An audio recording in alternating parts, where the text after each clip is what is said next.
sou físico de formação. Desde que começamos a entrar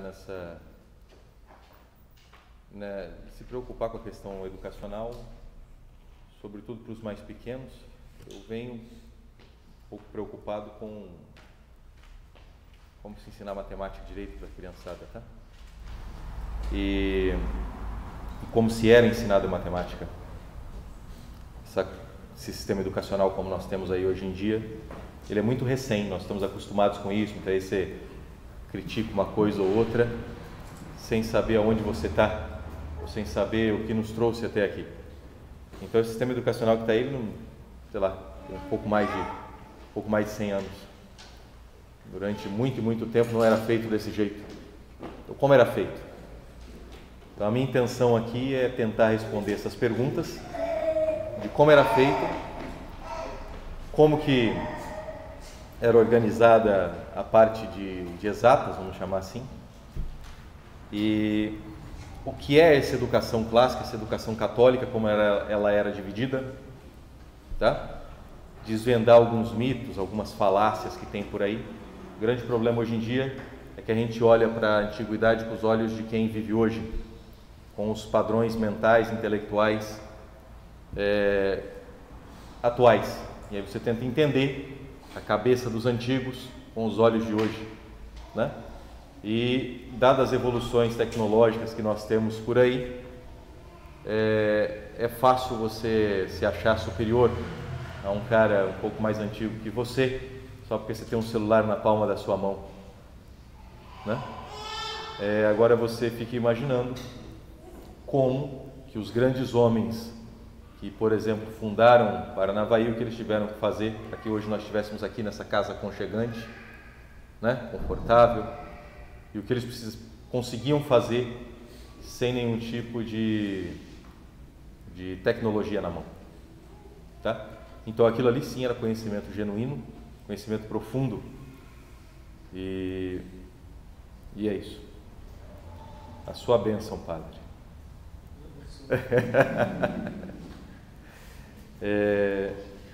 Muito bom. Então, como que a gente vai conduzir aqui?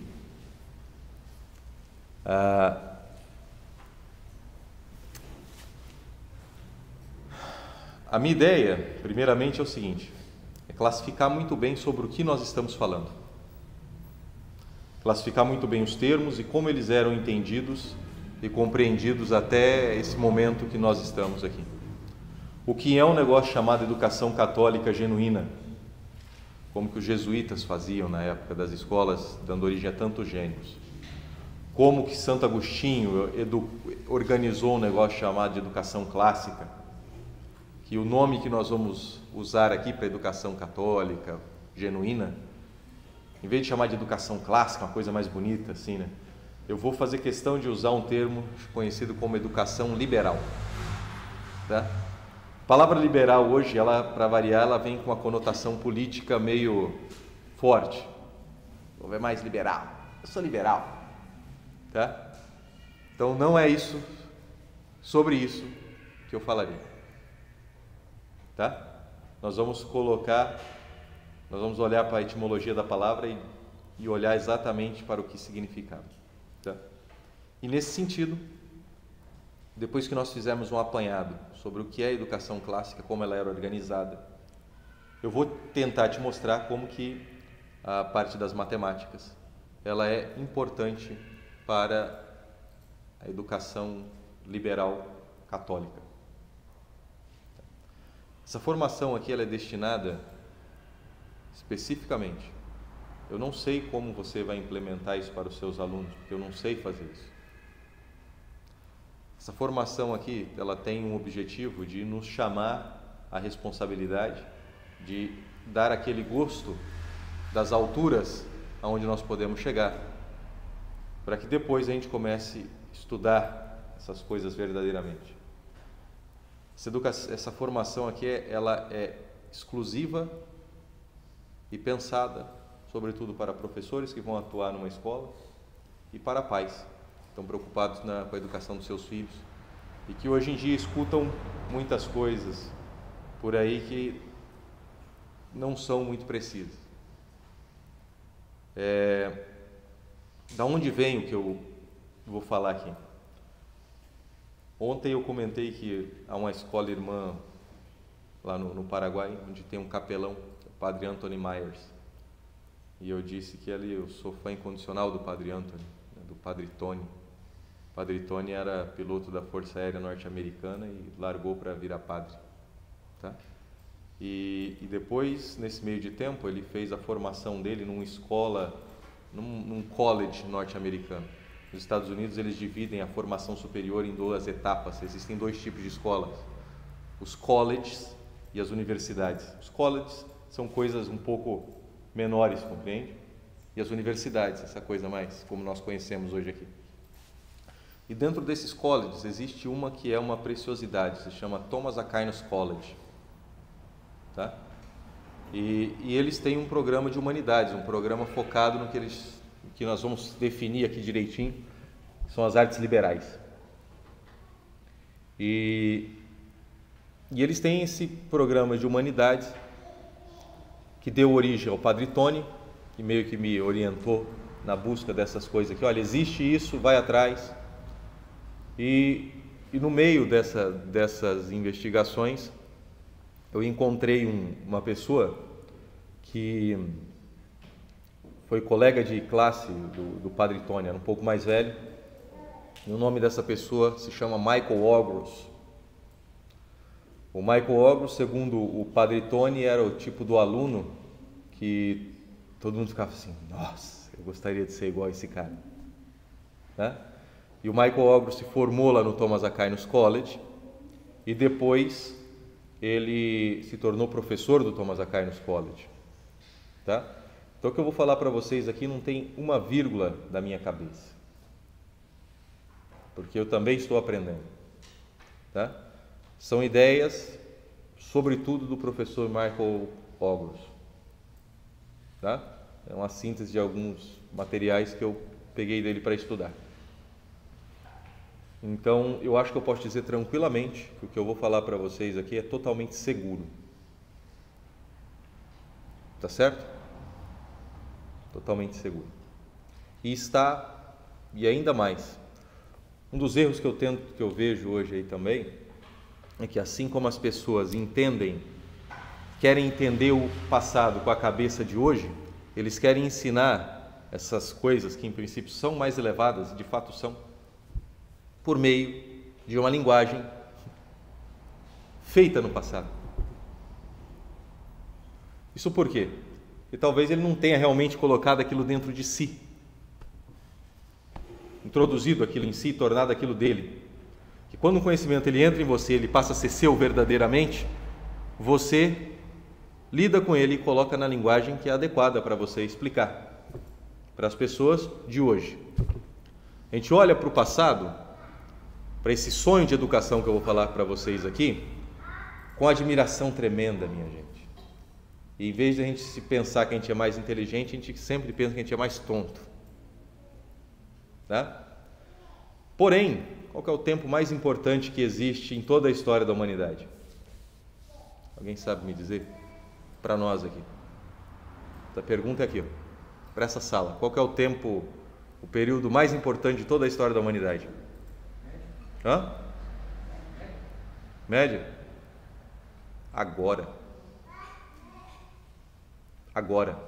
A nossa salvação depende de agora.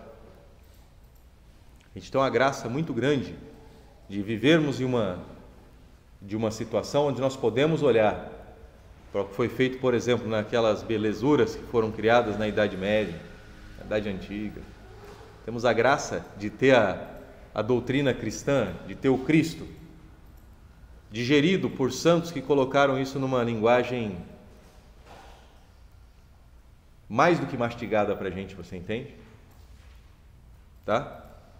Durante muito e muito tempo, não existia uma síntese explicadinha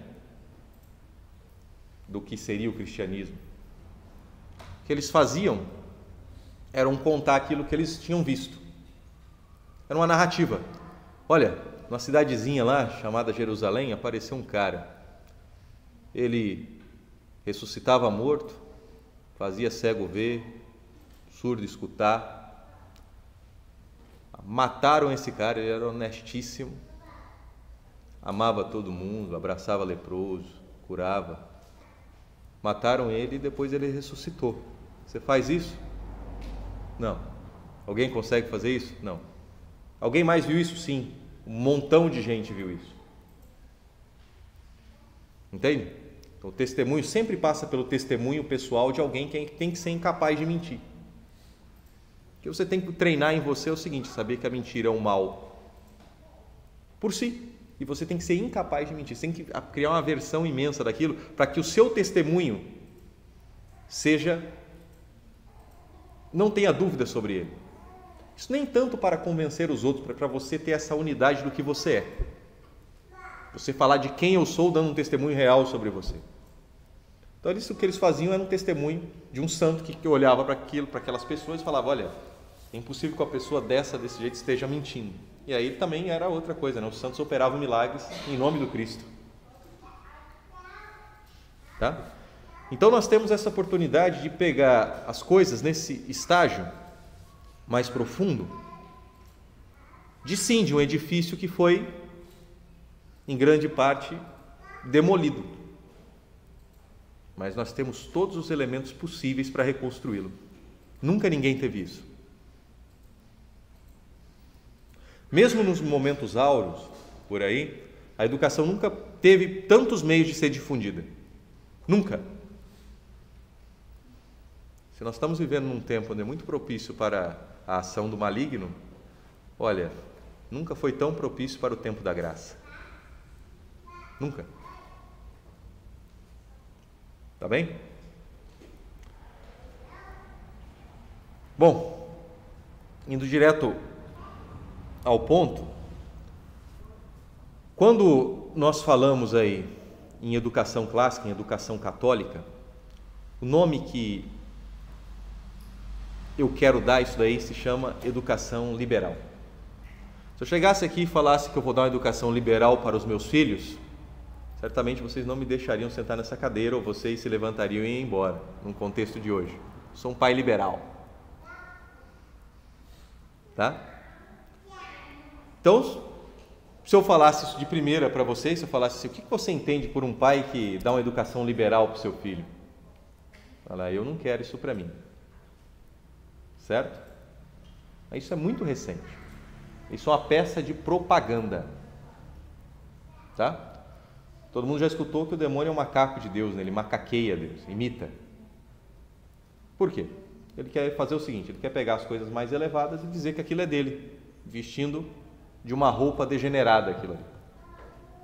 Tá? Então, se eu perguntasse para vocês o que é artes liberais, ou o que é uma educação liberal, em geral nós íamos pensar uma coisa mais degradada, né? Alguns outros, se antes de falar de educação liberal, falasse de educação clássica, talvez aí pensaria numa coisa um pouco mais elevada, né? Se eu falasse de artes liberais, pensaria numa coisa mais elevada. Acontece muito que quando você fala disso, quando você coloca de artes clássicas, né?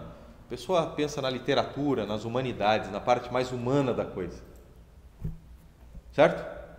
E que graças a Deus não envolva a matemática, né?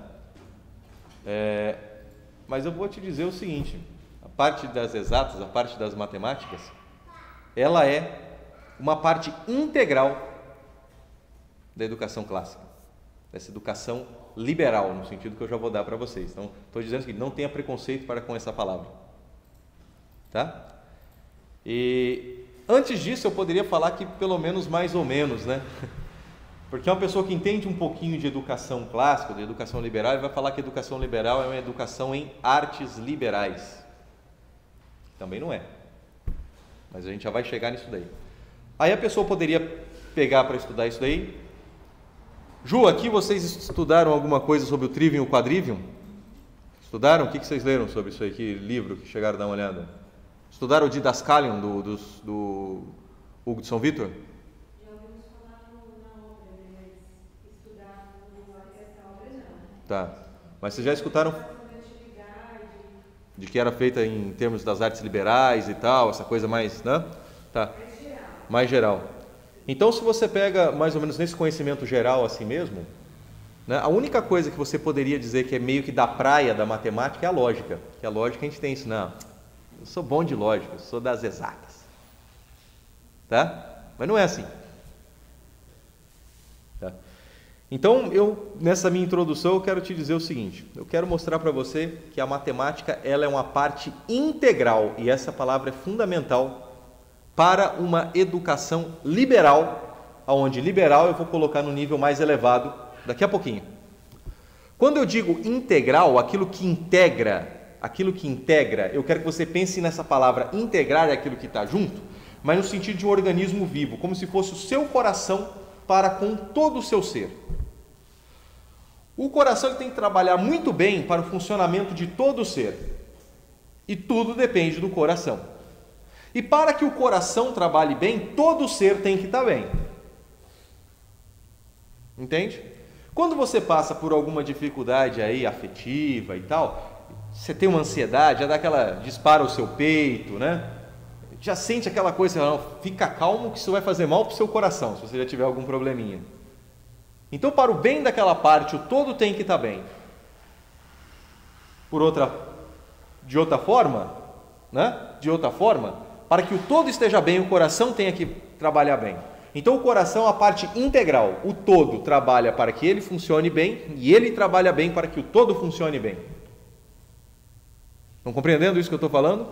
É nesse sentido que a matemática ela está para essa educação mais elevada. É pouca coisa? Não. Tá? É nesse sentido. Meu objetivo é mostrar isso daí para você. E nessa caminhada eu quero demonstrar algumas coisas aqui para você. Primeiro, nesse conhecimento mais geral das disciplinas, eu quero mostrar que a matemática ela é uma disciplina clássica, uma disciplina liberal.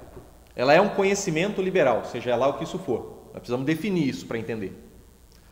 Além dela ser uma disciplina liberal, ela também vai ser uma arte liberal. Preciso definir o que é arte, preciso definir o que é liberal, tá? Então, e se ela é tanto uma ciência liberal quanto uma arte liberal, ela é uma parte integrante de uma educação liberal. Se ela é isso, se ela é uma arte liberal, uma ciência liberal, se você quer dar uma educação integral para as pessoas, se nós desejássemos uma educação fantástica para nós, não tem como eu fugir desse conhecimento das matemáticas. Tá bem? Dado que eu estou fazendo essa propaganda, eu estou sugerindo o que eu vou fazer, resta-me o ônus de provar. Né? A minha exposição aqui, ela vai se dividir em duas partes. Tá? Eu quero fazer um raciocínio nessa exposição o mais lógico possível, o mais coerente possível. Então, por isso que quando eu comecei aqui, eu falei, você quer ir no banheiro? Você quer tomar um café? Tá? Por quê? Porque aqui a gente vai treinar, a gente precisa treinar a nossa atenção, e você não pode sair daqui sem entender um elo, porque o próximo elo depende do anterior. A única regra que nós temos aqui nesse tempo que passaremos juntos é a seguinte, é proibido não entender. Seu melhor amigo é a garrafa de café. Tá bem? Combinado? De modo muito franco. Muito franco. Não tenha receio nenhum em me interromper. Nenhum. Tá? Porque é fundamental a gente saber sobre o que estamos falando. Sem isso a gente é enganado. Quando você estuda lógica, a primeira etapa, o começo da lógica, o tijolo da lógica, o que é o ponto da lógica, o começo da lógica, ou o que é mais fundamental para a lógica, para uma exposição lógica, é o nome. O que é a lógica? A lógica é uma arte liberal, é uma arte, e ela ensina você a ordenar os seus pensamentos. Para quê? Para conhecer. Para que você ordena as suas ideias? Para conhecer alguma coisa. Tudo bem? E você só começa com isso daí dando conhecimento, tendo controle total e completo sobre os nomes que você utiliza.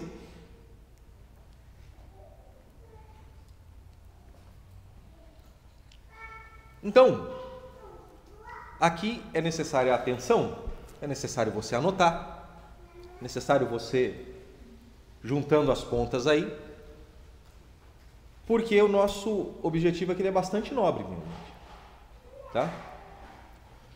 E nesse raciocínio aí, onde nós vamos definir os nomes e juntando as ideias para conhecer alguma coisa, eu quero fazer duas coisas. Eu já vou te mostrar onde eu quero chegar, tá? Então isso daqui a gente chama de causa final. Causa final é aquela causa que te atrai. Eu sou atraído para o que eu vou falar aqui para você. Tá bem? Primeira etapa, primeira fase da minha fala. Eu vou tentar fazer uma dedução com vocês. Só que não uma dedução matemática, uma dedução argumentativa. Que vai ser tão exata ou o mais próximo possível de uma dedução matemática. Por dedução, eu quero deduzir para vocês que a matemática ela é uma disciplina liberal. Nesse contexto liberal que eu vou definir já já. Tá bom? Elevado, clássica, católica universal. Por si, ela é uma ciência liberal. E depois eu vou fazer um outro processo lógico, chamado de indução. Indução, você vai mostrando para a pessoa alguns elementos que ela não pode negar que aquilo seja verdade. Entende? Tá? Por indução, eu quero mostrar para vocês que a matemática, ela é de muitas formas, de várias formas, uma serva das disciplinas superiores. Tá? Das disciplinas superiores que por si merecem o rótulo de disciplinas realmente liberais. Tá? Ela é uma serva e ela, no fundo, ela vai dar suporte a todas elas.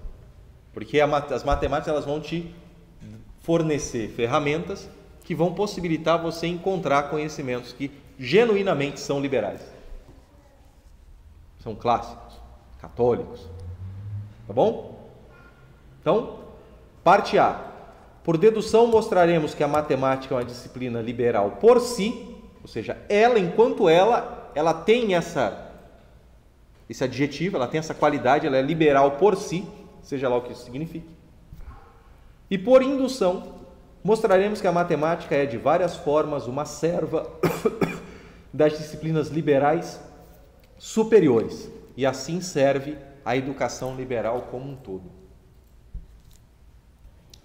Então, com esse plano aí na cabeça, deu para pegar o plano na cabeça aí? Tá bom? Então, nesses 25 minutos, vamos ver até onde que a gente chega. Depois a gente retorna após o almoço, tá? Tá bom. Primeira parte. A matemática é uma arte liberal e uma ciência liberal. Se você for fazer as suas anotações, nessa etapa aqui eu quero construir contigo o fato de que a matemática ela é tanto uma arte liberal quanto uma ciência liberal. Tá? Primeira etapa, então, nessa primeira fase, o que eu quero fazer contigo, eu quero deduzir que a matemática é uma disciplina liberal. Por ela ser uma disciplina liberal, ela faz parte de uma educação liberal. Entende? Se existir uma educação liberal, existe uma disciplina de várias que compõem essa educação liberal, e essa disciplina é a matemática, que é liberal como as outras disciplinas são liberais, e esse corpo forma um negócio chamado educação liberal. Bom, para eu saber do que eu estou falando, agora eu tenho que ponto por ponto dizer para você o que é o seguinte: o que é uma arte, o que é uma ciência, o que é uma disciplina, o que é a matemática. Tudo bem, minha gente? Senão eu não sei exatamente sobre o que eu estou falando. Tá?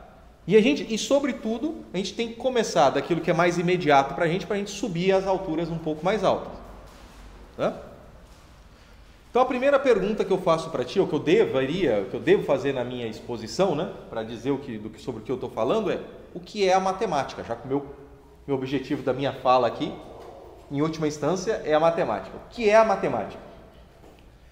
A segunda, que se eu quero mostrar que a matemática é uma arte liberal ou uma ciência liberal, são duas coisas diferentes, arte e ciência são duas coisas diferentes, que eu já vou definir o que são, tá? Primeiro, eu tenho que dizer, então eu tenho que primeiro saber o que é a matemática, depois eu tenho que dizer o que é uma arte liberal e uma ciência liberal. Para eu colocar o adjetivo liberal nas duas, significa que existem artes que não são liberais e ciências que não são liberais. Então eu preciso dizer o que é liberal e por que algumas são liberais e outras não, sabendo o que isso quer dizer. Entende? Você tem alguma dúvida sobre o raciocínio lógico que nós estamos fazendo aqui? Me perdoem, mas eu vou insistir, vou perguntar, tal, tá? Então, são alguns vícios de professor. Mas aqui, como eu disse, a nossa única regra é proibido não entender. Tá? Então, se você se pegar não entendendo, você fala: opa, estou tirando nota vermelha. Você levanta a mão e me pergunta. Combinado? Tá bem. Quanto à primeira pergunta, o que é matemática, eu não vou exigir nada além do que você já tem uma certa noção aí por ter passado por um banco de escola uma vez na vida. Todo mundo tem uma noção, boa ou ruim, do que é matemática. Se você souber que geometria é matemática, somar, dividir é matemática, é um pouco difícil. Está de bom tamanho. Tá bom? Nada além disso. Nada além da noção básica que você tem do que seria matemática. A questão 2, a primeira era: o que é matemática? A resposta: aquilo que eu tenho intuitivamente serve. Tá bom? A questão 2 era o seguinte: o que é uma arte liberal e o que é uma ciência liberal? Aí eu vou definir o que são essas palavras para a gente ver se a matemática, dada aquela noção fundamental que eu tenho, se de fato ela se encaixa nesse contexto de uma arte liberal ou de uma ciência liberal. Aqui eu poderia gastar um pouco mais de tempo, tá?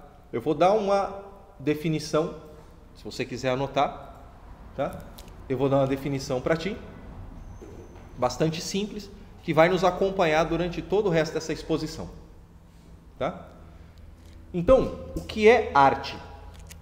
Do ponto de vista dos antigos, dessa educação liberal, que eu já vou definir o seguinte. Primeiro eu vou definir o que é arte e o que é ciência. Depois eu vou falar o que é liberal, para demonstrar que algumas são liberais e outras não. Arte, nesse conceito mais elevado, é um conhecimento concebido racionalmente de como se obter ou fazer algum bem humano em particular. Vou com calma, vou repetir, isso é muito importante, a gente vai depois esmiuçar isso daqui. Arte é um conhecimento concebido racionalmente. A arte é um conhecimento concebido racionalmente.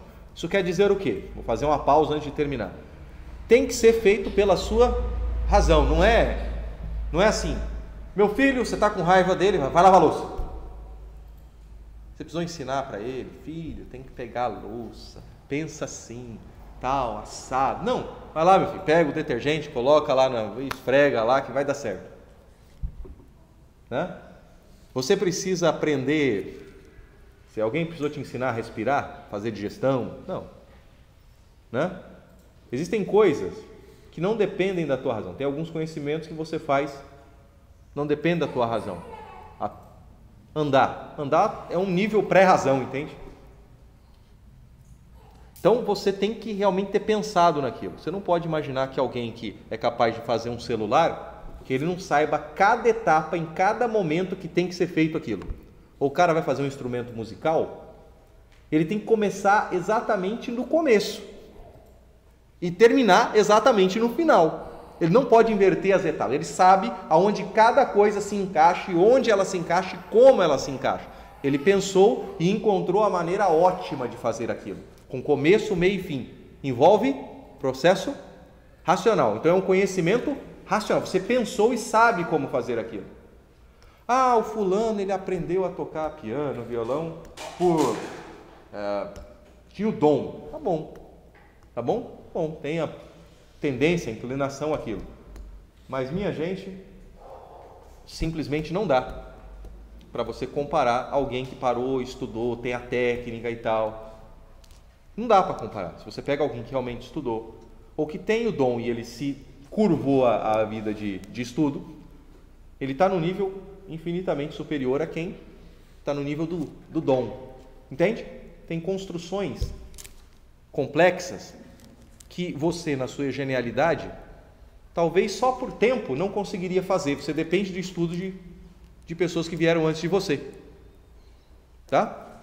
Então, primeiro, uma arte é um conhecimento racional de como se obter ou fazer algum bem humano em particular. Então, esse conhecimento serve para quê?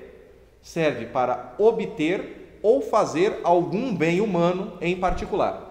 Então, você tem que obter alguma coisa ou fazer alguma coisa.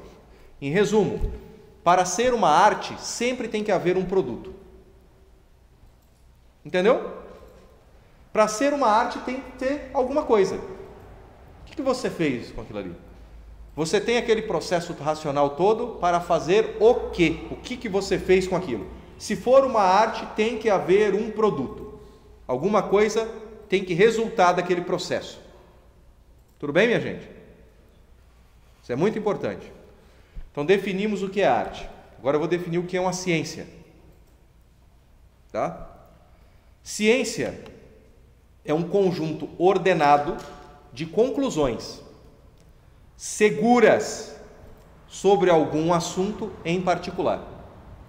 Então tem um contexto, tem um assunto, tem algo que você quer saber. O que é uma ciência? Ciência vem de você é ciente disso, você conhece isso, entende? Nós temos a graça de falar português, um idioma muito bonito, né? Que tem suas origens latinas e gregas. Então, muitos desses termos que estão na raiz do conhecimento, onde as pessoas realmente pensavam naquilo que eles falavam, tá? Estão embutidas na nossa língua.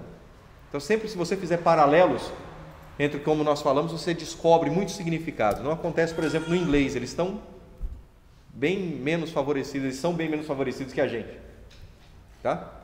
Então, a ciência é um conjunto ordenado de conclusões seguras sobre um assunto em particular. Para você ter uma conclusão segura, você teve que partir de algum assunto, de algumas premissas, né? Ordenou aquilo ali e chegou numa conclusão que é segura. Alguns dizem que a ciência é o conhecimento pelas causas, é uma outra definição. É um conhecimento que provém das causas que você encontrou ali. Você sabe que aquilo tem que ser assim por conta disso, disso e disso. Você sabe as causas que levaram aquilo ali. Isso é seguro. É inevitável que não seja daquela forma. Tudo bem? Tá? Então, se fosse para eu dizer o que é uma arte sempre tem que haver um produto. E ciência é o conhecimento pelas causas. É um conjunto ordenado que me leva a conhecer seguramente alguma coisa. Tá? Dado isso daí, dado que eu sei o que é ciência e o que é arte, agora eu tenho que dizer para você, porque algumas delas são liberais ou não. Agora chegou o momento da gente desmistificar essa palavra liberal. Tá? Como os santos educadores pensaram nisso daí. E hoje em dia virou educação liberal. Tá? Vamos colocar o eixo, a coisa na posição correta aqui. Então, por que algumas são liberais ou não? O que significa a palavra liberal? A palavra liberal ela vem do latim liberalis. Liberalis é aquilo que liberta. A palavra liberal, ela tem o contexto de aquilo que liberta. Tá bom. Libertar, liberdade, no nosso contexto mais imediato, algumas pessoas têm liberdade e outras não. Por que alguns homens não têm liberdade? De modo mais imediato. Algumas pessoas não têm liberdade porque eles estão presos, né? Ou são escravos, ou foram escravos. No contexto mais radical da coisa, entende? Alguém foi preso.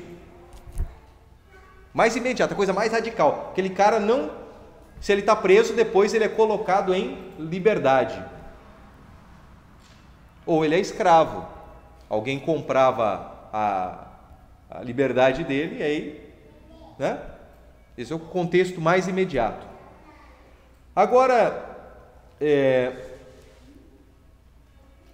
por que algumas pessoas são colocadas nesse sentido? Por que algumas pessoas são presas? É porque ela abusou tanto da liberdade dela que ela passou a infringir a liberdade dos outros. Não é? Tá. E alguém é escravo por quê? Porque alguém mais forte achou que o cidadão ali não merecia exercer todas as suas potencialidades como seres humanos. Quem é escravo é incapaz de exercer a vida, é incapaz de ter uma vida que vale a pena ser vivida, uma vida que tem valor por si. E alguns que não percebem a profundidade do que é ter uma vida que vale a pena ser vivida, caem em alguns vícios tão radicais, tão tremendos, que começam a fazer mal para pessoas que não tem nada a ver aquilo com ele, não tem nada a ver com ele. Aí você pega essa pessoa e fala: você vai ser tirado dessa posição de você ter uma vida, está em condições de poder construir uma vida que é capaz, tem valor intrínseco, que por si vale a pena ser vivido. Você vai ser colocado nessa condição de subvida. Alguém preso está numa condição de subvida. Ou você acha que não? Tá? Isso é a forma mais radical. Porque ele quer? Não, porque ele caiu num vício tremendo. E ele começou a tirar essa possibilidade de várias e várias pessoas. Isso é o contexto mais imediato. Mas eu não estou falando disso. Mas essa reflexão serve para colocar a baliza no local, na altura correta. O que eu estou falando aqui não é de nenhuma dominação institucional, não é de uma cadeia estadual, federal, né? Não é nada disso. Mas é de uma condição de escravidão que é muito fácil explicar para qualquer cristão, que todos nós nascemos. É uma condição de escravidão que é materializada na doutrina, que talvez seja a doutrina melhor, que pode ser mais facilmente demonstrada pelo cristianismo, que é a doutrina do pecado original. Todos nós nascemos com uma certa tendência à escravidão, a escravidão do vício. Ou você nunca caiu, não se pegou fazendo alguma coisa que você não deveria estar fazendo, que é difícil você deixar de estar fazendo. Você nunca passou mais tempo, não vou nem chegar mais longe, tá? A gente não precisa ir muito longe para falar das nossas podridões. Você nunca passou mais tempo no celular do que você devia? Hoje em dia a coisa mais, né?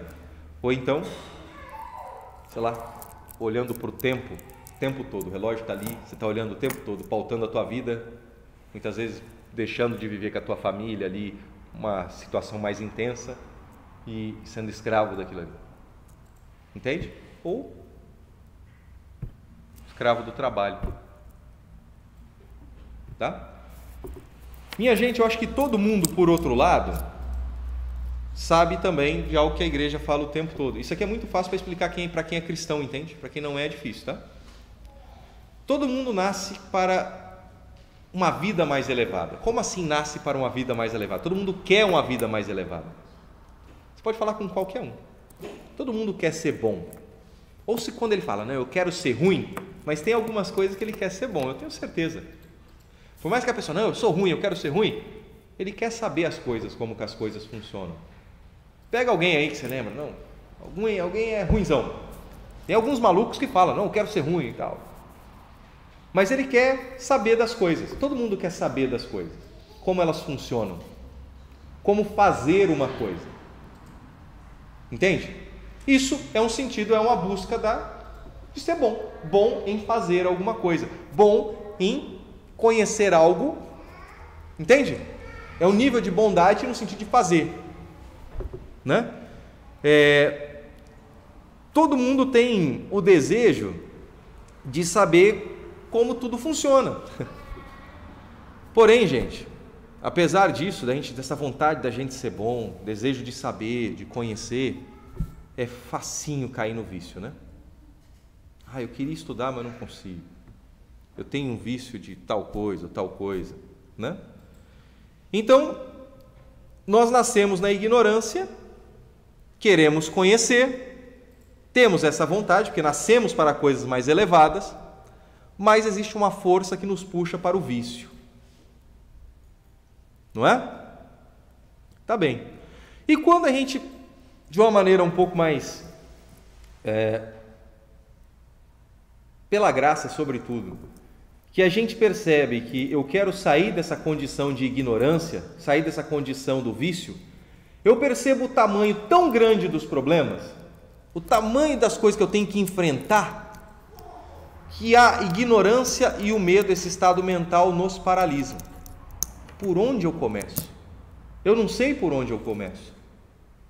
Eu não sei como eu saio disso. Aí você encontra alguém e fala, me ensina. Por favor, eu estou desesperado, por onde que eu começo? E tal. E você fica paralisado. O cara fica, mas por onde que eu saio? O mundo é assim. O cara foi tocado, mas ele não sabe por onde começa. Então, nascemos com essa vontade, fácil de cair no vício, quando eu quero sair eu paraliso. Né?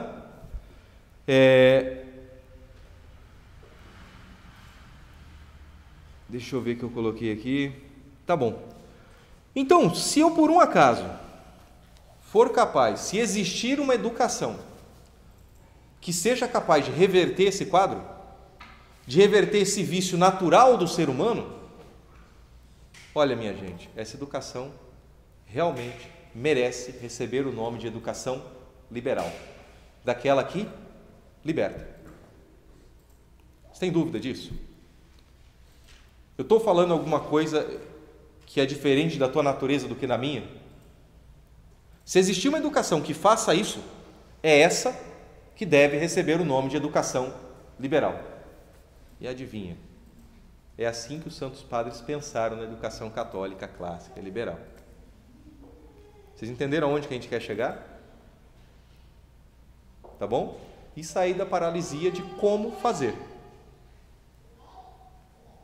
Tá bom?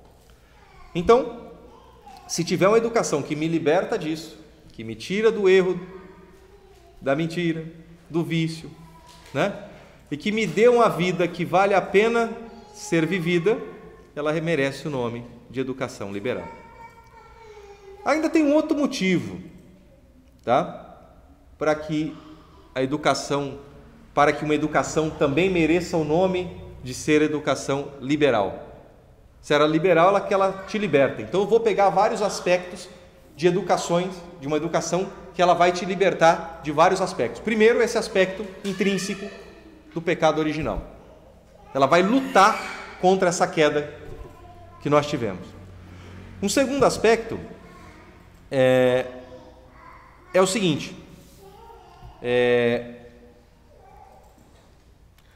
existem coisas que por si próprias valem a pena de serem aprendidas.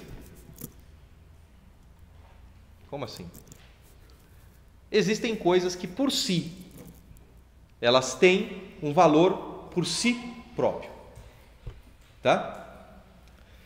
E essa coisa que tem o valor por si próprio, ela não está presa a alguma necessidade imediata. Ela por si tem o seu valor. Não é que você vai precisar dela para fazer alguma coisa, mas ela por si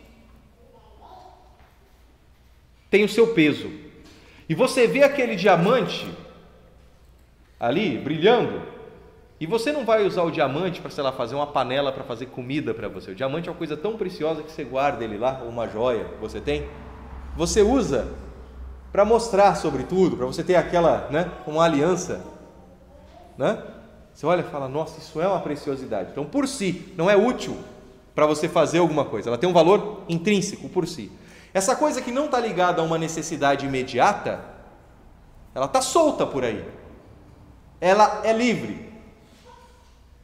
Ela é liberta.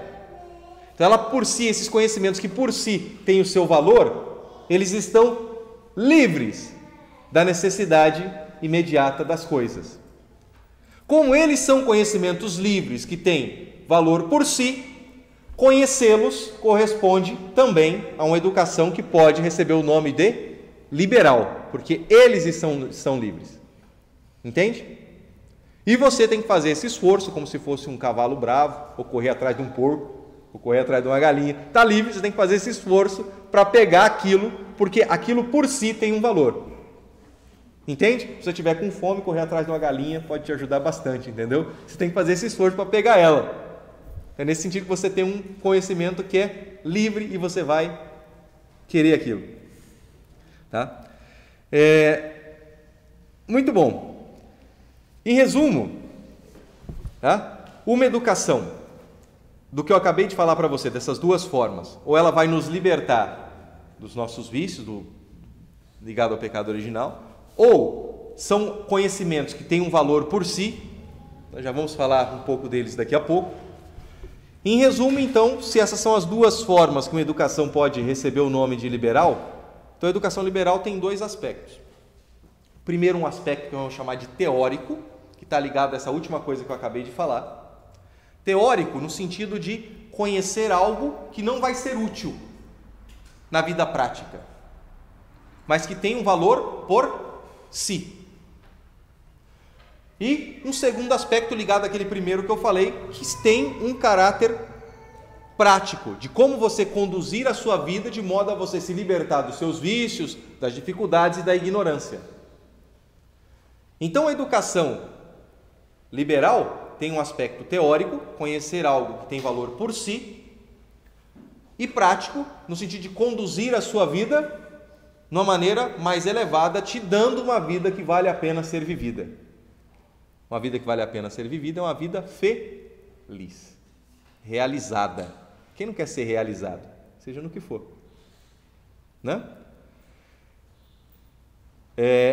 Essa parte teórica, ela recebe o nome de filosofia teórica ou especulativa, tá?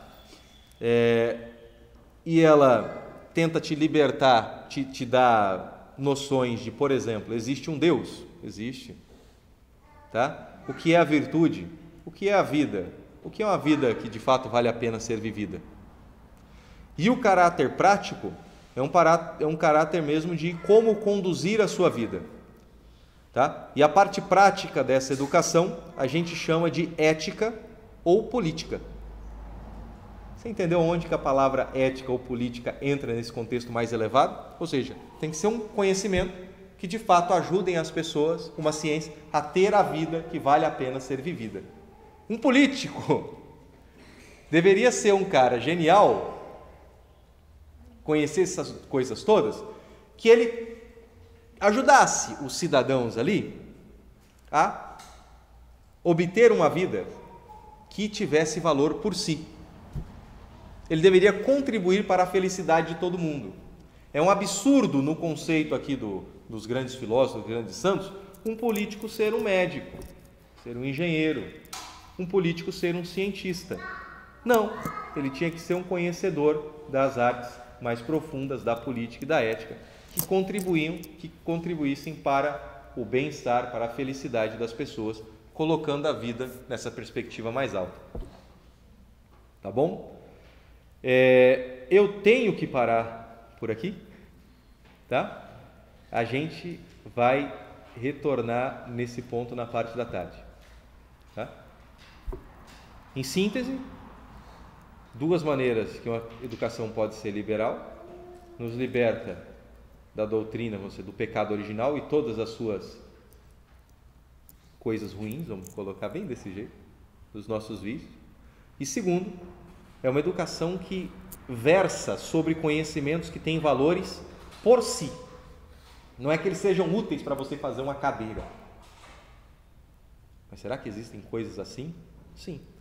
E é interessante que esses conhecimentos por si, que apesar de não serem úteis, são aqueles que mais contribuem para a tua felicidade, porque você não nasceu para o trabalho. Então a gente precisa subir de plano.